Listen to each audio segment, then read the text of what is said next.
सबसे खतरनाक। Yes, question है, आर्थिक तंगी से जूझ रहे पाकिस्तान का अंतरराष्ट्रीय मुद्रा कोष के साथ करीब कितने करोड़ रुपए के राहत पैकेज को लेकर समझौता हो गया है? समझौता हो तो गया था, लेकिन इस समय समझौता अधर में पड़ा हुआ है। अधर में इसलिए पड़ा हुआ है क्योंकि कुछ राशि तो मंजूर करके मिल चुकी है पाकिस्तान को, आने वाली राशि जो शेष बची हुई राशि है वो 3 सालों में मिलनी थी, लेकिन पाकिस्तान को ब्लैकलिस्टेड किया गया है एफटीए द्वारा, तो मामला इनका फंस जाएगा। तो ये जो कर्ज था, ये कर्ज आईएमएफ के द्वारा मंजूर किया गया था, और इसे आप देखेंगे तो ये कितना था? ये कर्ज था 6 अरब डॉलर। कितना?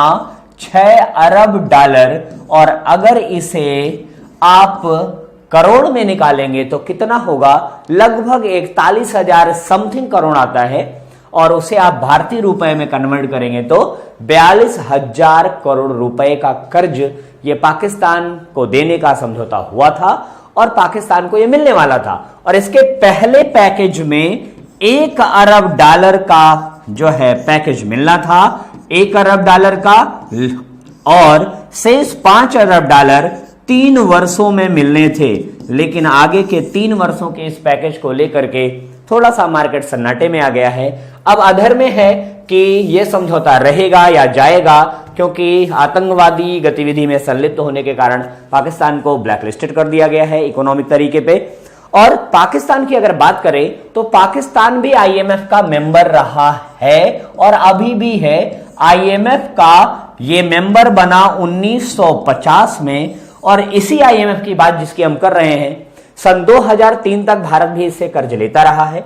2003 के बाद भारत इसको कर्ज देने वाली संस्थाओं में शामिल हो गया। भारत आईएमएफ को कर्ज देता है। और पाकिस्तान की बात करें तो पाकिस्तान एक ऐसा राष्ट्र रहा है जो अब तक आईएमएफ से 21 बार कर्ज ले चुका है। कितनी बार? 21 बार। और इस बार जो है वो नंबर है कौन सा? 22वां। तो अगर ये पैसा मिल गया तो 22 बार कर्जा लेने वाले देशों में शामिल हो जाएगा जो पाकिस्तान। क्लियर? तो चलते हैं अगले सवाल पे, जो और भी खतरनाक हो सकता है। जी हां, खतरनाक है भी। मई 2019 को रक्षा अनुसंधान एवं विकास संगठन डीआरडीओ द्वारा जिस चालक रहित विमान का परीक्षण किया गया उसका नाम क्या है? बेसिकली ये चालक रहित विमान ही नहीं बल्कि भारत का एक ड्रोन है। क्या है ये? भारत का ड्रोन है, और बहुत ही हल्का है। और हल्के होने का फायदा ये होता है कि काफी हाइट तक उड़ भी सकता है। इसे पहली बार भारत के डीआरडीओ ने सन 2012 में इसका जो है परीक्षण किया। पहला परीक्षण 2012 में किया गया और सफल रहा, और इसका अभी फिर उड़ीसा के चांदीपुर से सफल परीक्षण किया गया है। यह परीक्षण कहां हुआ है? जिस परीक्षण की बात यहां हो रही है ये हुआ है उड़ीसा में, उड़ीसा के चांदीपुर में। कहां? चांदीपुर अनुसंधान जो है आपका जो रिसर्च सेंटर है वहां पर यह परीक्षण हुआ है। और बेसिकली ये ऐसा विमान है जो किस टेक्नोलॉजी पे काम करता है, महत्वपूर्ण ये है। तो ये गैस टरबाइन इंजन पे काम करता है। किस पर काम करेगा ये गैस टरबाइन इंजन पर काम करता है। और इस गैस टरबाइन इंजन युक्त विमान का नाम है, जो ड्रोन के रूप में है, इसका नाम है अभ्यास। क्या नाम है? अभ्यास। अगला सवाल ये रहा आपके सामने। नेक्स्ट क्वेश्चन, किस खिलाड़ी की आत्मकथा गेम चेंजर के नाम से रिलीज की गई? क्लियर? गेम चेंजर मतलब गेम को बदलने वाला। नाम ही नहीं, अगर उसका रिकॉर्ड भी बता देंगे तब भी आपको उसका नाम पता चल जाएगा। ये वो खिलाड़ी है जिसने 1996 में श्रीलंका के खिलाफ 37 गेंदों में 100 रन बनाए थे। अब तक दुनिया में सबसे तेज सेंचुरी बनाने वाले खिलाड़ियों में इसका नाम शुमार किया जाता है। इसका नाम है शाहिद अफरीदी, और यह पाकिस्तान का खिलाड़ी है। कहां का? पाकिस्तान का खिलाड़ी है। इस व्यक्ति ने अपनी आत्मकथा लिखी जिसका नाम है गेम चेंजर, और यह किताब काफी चर्चा में रही। कारण क्यों रहा? क्योंकि इसने इस आत्मकथा में भारतीय खिलाड़ी की आलोचना की है, और उस भारतीय खिलाड़ी का नाम है गौतम गंभीर। इन्होंने कमेंट किया है इस किताब में कि गौतम गंभीर के अंदर कोई प्रतिभा नहीं है, सिर्फ और सिर्फ एटीट्यूड है, कारण के फील्ड पर गौतम गंभीर और शाहिद अफरीदी के बीच काफी नोकझोंक हुआ करती थी।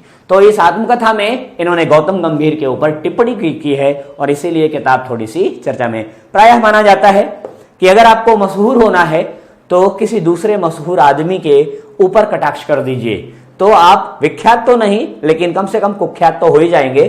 तो ये भारत में कुख्यात खिलाड़ी है वैसे। क्लियर? आगे चलते हैं अगले सवाल पर। नेक्स्ट क्वेश्चन आपका ये है। अगला सवाल कह रहा है कि भारतीय नौसेना का अग्रणी मिसाइल विध्वंसक आईएनएस रंजीत कितने वर्ष तक सेवा देने के बाद 6 मई 2019 को सेवा मुक्त हो गया? तो जब बात कर रहे हैं आईएनएस रंजीत की, तो आईएनएस रंजीत 2019 में 6 मई को मुक्त हुआ और इसके पहले यह 36 वर्ष तक भारतीय सेना में सेवा दे चुका है। क्लियर? ये 6 मई 2019 को आपकी सेवा से बाहर हुआ। अगला चलते हैं। किस प्राइवेट कंपनी को हाल ही में अंतरराष्ट्रीय अंतरिक्ष स्टेशन के लिए कार्गो विमान लॉन्च किया? तो एक प्राइवेट कंपनी ऐसी प्राइवेट कंपनी जो अंतरराष्ट्रीय स्पेस के क्षेत्र में काम कर रही है, इसकी स्थापना सन 2002 में हुई थी। कब हुई थी? इस जिस कंपनी की बात हो रही है इसकी स्थापना हुई है सन 2002 में। कब स्थापना हुई है? सन 2002 में, स्थापना 2002 में। और अब यह 17 वर्ष पुरानी कंपनी हो चुकी है। कितनी? 17 वर्ष पुरानी कंपनी है। और इसके ये जिस देश में स्थापित हुई है उसका नाम है यूएसए। ये अमेरिका की कंपनी है और इस कंपनी का नाम है स्पेस एक्स। बेसिकली यह एक कमर्शियल कंपनी है जो स्पेस में सैटेलाइट भी लॉन्च करती है, साथ साथ बहुत से लोगों को जो पैसे वाले लोग हैं उन्हें स्पेस की सैर भी कराती है। तो बेसिकली यह एक व्यावसायिक कंपनी है अमेरिका की, क्योंकि अमेरिका कैपिटलिस्टिक इकोनॉमी को मानता है और वहां मैक्सिमम चीजें प्राइवेट सेक्टर में काम कर रही हैं। अगला सवाल। बॉम्बे स्टॉक एक्सचेंज ने अपने बोर्ड में पहली बार स्वतंत्र महिला निदेशक के तौर पर किसे नियुक्त किया? बॉम्बे स्टॉक एक्सचेंज की बात हो रही है, जो एशिया का जो है सबसे पुराना स्टॉक एक्सचेंज है, जिसकी स्थापना हुई है। अगर बीएसई की बात करें, इसकी स्थापना बीएसई की बॉम्बे स्टॉक एक्सचेंज की बात हो रही है, इसकी स्थापना हुई है 9 जुलाई 1875 में और इसकी स्थापना की है 30 कंपनियों ने मिलकर के। इन 30 कंपनियों को नाम मिला है ब्लू चिप कंपनियां। और ये बॉम्बे स्टॉक एक्सचेंज अपने शेयर को सेंसेक्स में जारी करता है। सेंसेक्स का मतलब होता है सेंसिटिव इंडेक्स, संवेदी सूचकांक। और वर्तमान समय में इसमें लगभग 4800 कंपनियां रजिस्टर जो है पंजीकृत हैं। अब इसे एक पब्लिक लिमिटेड कंपनी का दर्जा भी मिल चुका है।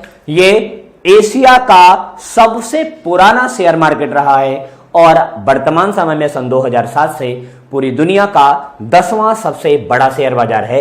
और इसमें स्वतंत्र महिला निदेशक के रूप में नियुक्त की गई हैं जयश्री व्यास। किसको नियुक्त किया गया है? जयश्री व्यास को। क्लियर?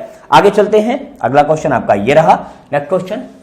फ्रांस ने इसरो के किस पूर्व चेयरमैन को अपना सर्वोच्च नागरिक सम्मान फ्लियर डीएल आर्डर नेशनल डीला लीजेंड ऑनर सम्मान से सम्मानित किया? तो इसरो के साइंटिस्ट हैं और इन्होंने इसरो में 3 वर्षों तक इसरो के जो है मुखिया के रूप में काम किया है। सन 2015 से लेकर के 2018 तक इसरो के चीफ रहे हैं, निदेशक रहे हैं ये 2015 से लेकर के 2018 तक। और इनका नाम है एएस किरण कुमार। तो एएस किरण का जो है कुमार को फ्रांस सरकार ने अपने सबसे बड़ा नागरिक सम्मान से सम्मानित किया। अगला क्वेश्चन आपका ये रहा। भारत और किस देश की नौसेना के संयुक्त नौसेना अभ्यास वरुण का पहला भाग गोवा समुद्र तट के पास आयोजित किया जा रहा है? तो भारत दुनिया के बहुत से देशों के साथ अपना वायुसेना, नौसेना और जल सेना जो है थल सेना का भी अभ्यास करता रहा है। और इसी चरण में भारत ने फ्रांस के साथ यह अभ्यास किया और यह फ्रांस के साथ अभ्यास किस तट के किनारे हुआ? गोवा के किनारे हुआ। ठीक है, तो भारत के पश्चिमी तट पर अभ्यास हुआ। अगला क्वेश्चन आपका यह रहा। कौन सी भारतीय निशानेबाज महिला 10 मीटर एयर राइफल इवेंट में विश्व की नंबर 1 खिलाड़ी बन गई? ये वो महिला है भारत की जिसका जन्म राजस्थान में हुआ है। राजस्थान में पैदा हुई ये भारत की बेटी आपके देश के लिए अनेकों बार गौरव हासिल कर चुकी है और इसने कॉमनवेल्थ गेम में 10 मीटर एयर राइफल जो है शूटिंग में गोल्ड मेडल भी जीता था। तो जब इस महिला ने गोल्ड मेडल जीता है और इस महिला का जन्म भी राजस्थान में हुआ है, तो अब इसके नाम की बात कर लेते हैं। इसका नाम है अपूर्वी चंदेला। क्या नाम है? अपूर्वी चंदेला। इन्होंने कॉमनवेल्थ गेम में जो है 10 मीटर एयर राइफल में स्वर्ण पदक जीता है। क्लियर? अगले क्वेश्चन पे ये रहा नेक्स्ट क्वेश्चन। निम्न में से किस बैंक ने सर्वप्रथम भारत को ग्रीन कार लोन को लॉन्च किया है? बेसिकली ग्रीन कार होती क्या है, पहले ग्रीन कार पे चर्चा कर लेते हैं। ग्रीन कार ऐसी कार को हम कहते हैं जो पर्यावरण के अनुकूल होती है, पर्यावरण का प्रदूषण कम से कम करती है।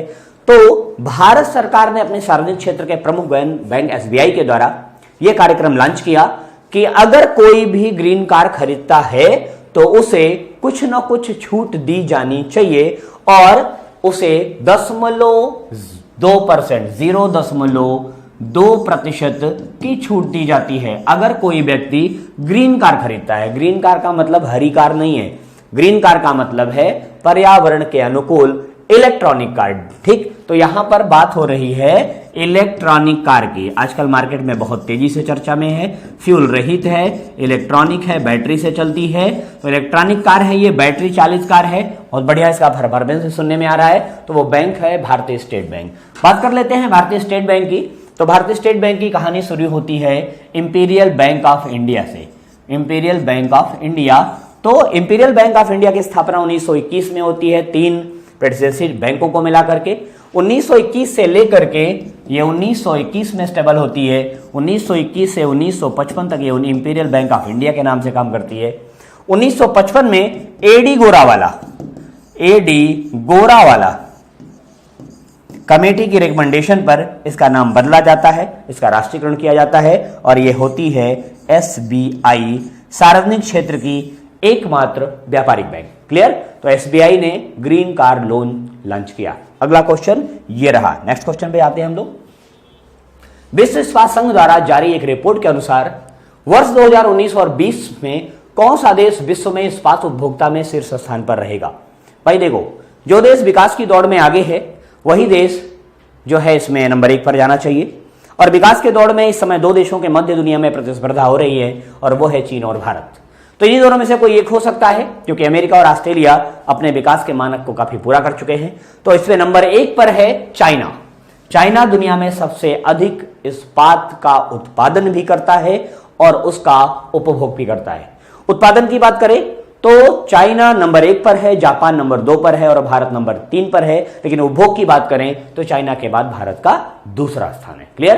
तो भारत अपने मैक्सिमम इस्पात के जो है कच्चे इस्पात को जापान को बेचता है और जापान से फिर पक्के इस्पात को या अपने जो है क्वालिटी के लोहे को वापस मंगाता है। तो बेसिकली उपभोग के मामले में चाइना नंबर 1, भारत नंबर 2 और उत्पादन के मामले में चाइना नंबर 1, जापान नंबर 2 और भारत नंबर 3। क्लियर? अगला क्वेश्चन आपका ये रहा। नेक्स्ट क्वेश्चन, अगले क्वेश्चन पे चलते हैं। ई कॉमर्स कंपनी फ्लिपकार्ट द्वारा भारत में मुंबई के पश्चात अपना दूसरा डाटा सेंटर किस शहर में खोला गया? ठीक, तो जिस कंपनी ने खोला आज वो भारत की कंपनी नहीं रही, भारत की पूरी तरह से कंपनी थी वो, और इसको जो है स्थापित किया गया है बेसिकली 2 भाइयों के द्वारा। बंसल ब्रदर्स कहा जाता है उन्हें, और उनका नाम है सचिन बंसल और बिनी बंसल। बिनी बंसल ने उस कंपनी को स्टेबल किया और जिसका नाम आप कह रहे हैं फ्लिपकार्ट।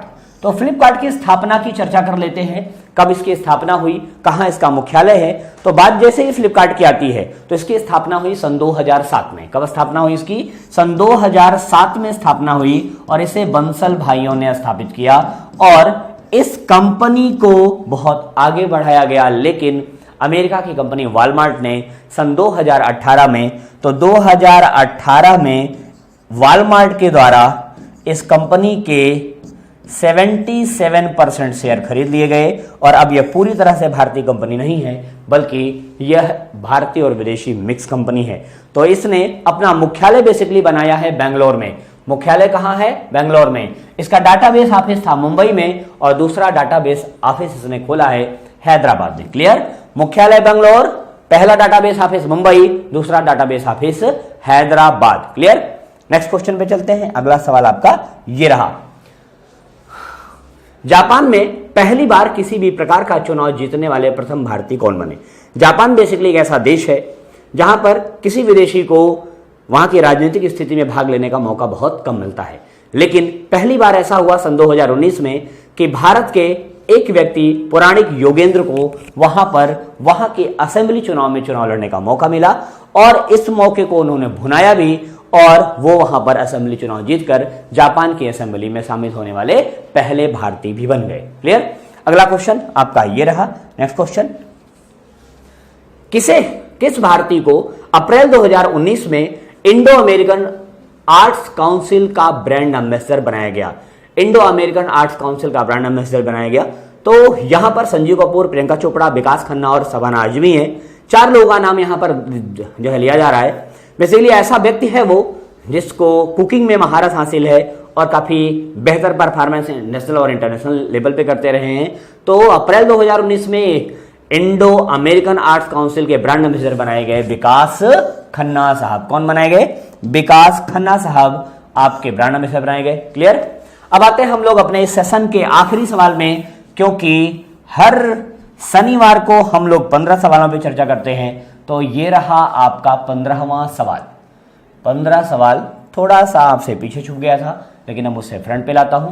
नेक्स्ट क्वेश्चन है, भारत द्वारा विकसित चाबहार बंदरगाह किस देश में स्थित है? नाम से कंफर्म हो रहा है कि यह किसी न किसी ऐसे देश में स्थित है जो थोड़ा सा इस्लामिक मूवमेंट को लिए हुए है।